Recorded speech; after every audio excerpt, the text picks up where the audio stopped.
Hello दोस्तों, welcome to Purvanchal academy. स्वागत है आप सभी को आपके अपने चैनल पूर्वांचल एकेडमी में।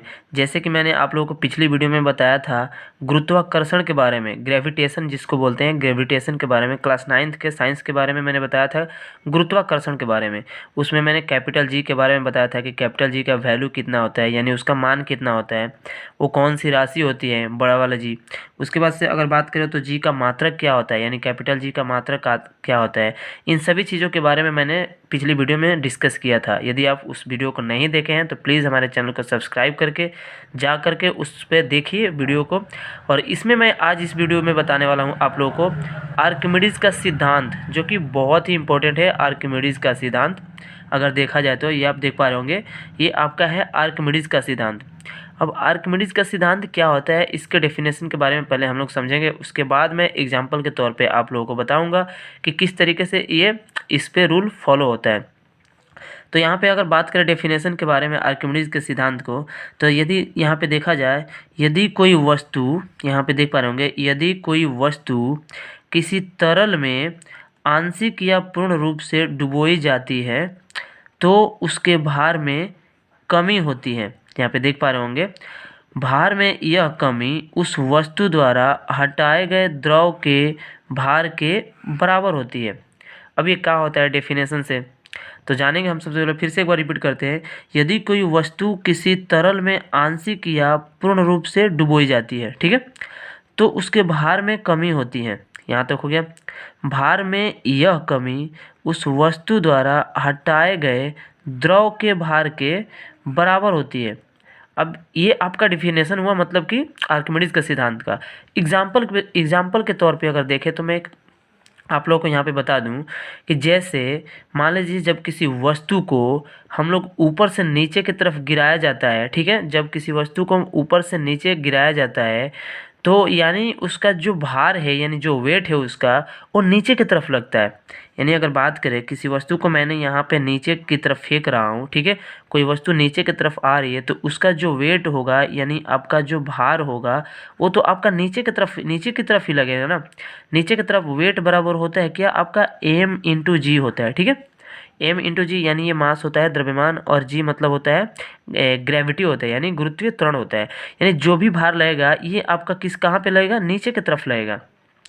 बट यही अगर मैं बात करूं कि जब उसे पानी में, यानी कि मान लीजिए ये पानी है आपका, ठीक है, जब उसे पानी में डाला जाता है तो उस नीचे की, मतलब कि नीचे से ऊपर की ओर एक बल लगता है, ठीक है। जब पानी में, जैसे मैंने यहाँ पे एक ले लिया, ठीक है, यहाँ पे मान लीजिए ये पानी है, ये आपका इसमें लिक्विड है, ठीक है, द्रव है, जो भी है। अब इसमें क्या हो रहा है कि इसमें मैं जब उसमें पानी में डाला जाएगा, कोई भी वस्तु को, किसी वस्तु को अगर पानी में डाला जाए तो इस नीचे से ऊपर की तरफ एक फोर्स कार्य करेगा, ठीक है। नीचे से ऊपर की तरफ एक फोर्स लगेगा, यानी बल लगेगा, जिसको हम लोग बोलते हैं उत्प्लावन बल, यानी कि बायंसी फोर्स। कैसे कार्य करेगा, जैसे अगर बात करिए, इसमें मैंने बोला था कि नीचे से अगर ऊपर से नीचे गिराया जा रहा है, यानी अगर मान लीजिए जी का मान हमने 10 मान लिया, ठीक है, 10 मान लिया 10 है, तो इसमें लगा था W बराबर m इंटू जी।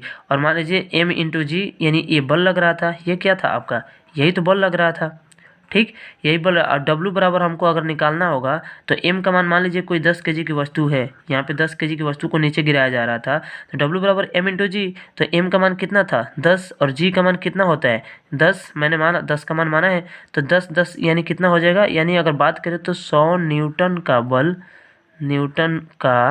बल लग रहा है, ठीक है, लग रहा है, 100 न्यूटन का बल लग रहा है, यानी आपको नीचे की तरफ 100 न्यूटन का बल रहा है। यही अगर मैं बात करूं पानी में, तो पानी में अगर यहाँ पे मैं बात करूं पानी में, तो पानी में डालेंगे तो क्या होगा, ये कोई वस्तु है, ठीक है, इस वस्तु को मैंने पानी में डाला, इस यहाँ पे पानी में डाल रहा है, तो इसमें एक नीचे से बल कार्य कर रहा है, इस वस्तु को धकेलने में, मतलब ऊपर की तरफ ले जाने में, अपलिफ्ट करने में एक बल कार्य कर रहा है, ठीक है।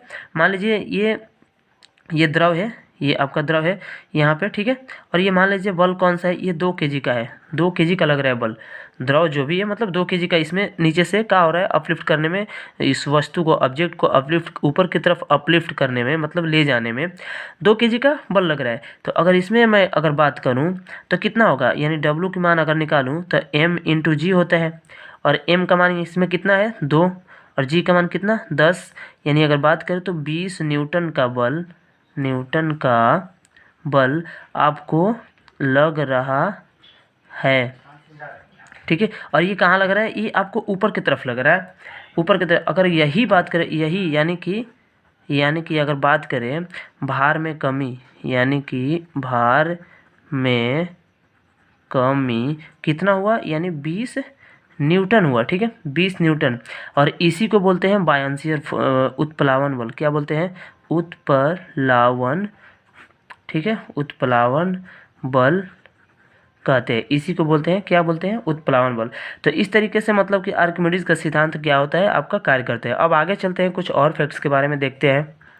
जैसे कि यहाँ पे देख पा रहे होंगे जी का मान, ठीक है, स्मॉल जी है ये, जी का मान प्रत्येक जगह बदलता रहता है, ठीक है। ये कहीं पे भी मतलब जहाँ पे जाएगा मतलब जी का मान कहीं ना कहीं इसका बदलता रहता है, छोटे वाले जी का मान यानी स्मॉल जी का मान। ये यहाँ पे देख पा रहे हैं। दूसरे पॉइंट में अगर बात करें तो पृथ्वी से ऊपर या नीचे, ठीक है, जाने पर, पृथ्वी से ऊपर या नीचे जाने पर आपका ये जी का मान क्या होता है, घटता रहता है, ठीक है, घटता है, देख पा रहे होंगे यहाँ पे। उसके बाद और आते हैं तो यहाँ पे स्मॉल जी ही है, ये भी जी का मान अगर वैल्यू कितना होता है तो ये 9.8 मीटर पर सेकंड स्क्वायर होता है, ठीक है। जी का मान यानी स्मॉल जी का मान होता है 9.8 मीटर पर सेकंड स्क्वायर होता है। अगर बात करें पृथ्वी से ऊपर या फिर नीचे जाने पर जी का मान क्या होता है, घटता है। और इसका मान प्रत्येक जगह बदलता रहता है। और देखते हैं और क्या है, ये बड़े वाले जी का मान, इसके बारे में तो मैंने कल इसका मात्रा भी बताया था, कौन सी राशि है ये भी बताया था, यानी ये आपको अदिश राशि है, ठीक है, इसके बारे में मैंने बताया था कल। उसके बाद उसके बारे में मैंने इसका वैल्यू भी बताया था, इसका मात्रा भी बताया था। अब यहाँ पे बात करें तो अगर कैपिटल जी का मान प्रत्येक जगह क्या होता है, एक समान रहता है, यानी इसका मान कहीं पे भी नहीं बदलता है, चाहे कहीं पे भी हो, पृथ्वी से ऊपर हो या फिर नीचे हो या फिर चंद्रमा पर हो, कहीं पे भी हो, मतलब कैपिटल जी का मान आपका प्रत्येक जगह स्थिर रहता है, यानी समान रहता है, कहीं पे भी बदलता नहीं है। उसके बाद अगर बात करें तो पृथ्वी का द्रव्यमान जिसको एम से डिनोट करते हैं, ठीक है, पृथ्वी का द्रव्यमान जिसको एम से डिनोट करते हैं, इसका कितना होता है, पृथ्वी का द्रव्यमान 6 × 10⁻24 kg होता है। यहाँ पे देख पा रहे होंगे 6 × 10⁻24 kg, यानी पृथ्वी का आपका द्रव्यमान होता है। उसके बाद आता है पृथ्वी की त्रिज्या, ये देख पा रहे होंगे। पृथ्वी की त्रिज्या की बात करें तो पृथ्वी का त्रिज्या जिसको आर से हम लोग लिखते हैं, यानी आर डिनोट करते हैं, जिसको इंग्लिश में कहते हैं रेडियस। इसको एम से बोलते हैं मास यानी द्रव्यमान को, और आर से रेडियस कहते हैं। यानी पृथ्वी की अगर त्रिज्या की बात करें तो ये आपका होता है 6.4 × 10⁻6 मीटर होता है, ठीक है। तो इस तरीके से आप याद कर सकते हैं, यानी पृथ्वी का द्रव्यमान की अगर बात करें तो इतना होगा 6 × 10⁻24 kg। पृथ्वी की त्रिज्या की बात करें तो 6.4 × 10⁻6 मीटर होगा। इस तरीके से आप याद कर सकते हैं। स्मॉल जी का अगर वैल्यू पूछे तो 9.8 मीटर पर सेकंड स्क्वायर लिख सकते हैं। तो डेफिनेटली उम्मीद करता हूं कि आप लोगों को बहुत ही अच्छे तरीके से समझ में आया होगा। तब तो मिलते हैं नेक्स्ट वीडियो में, तब तक के लिए थैंक यू।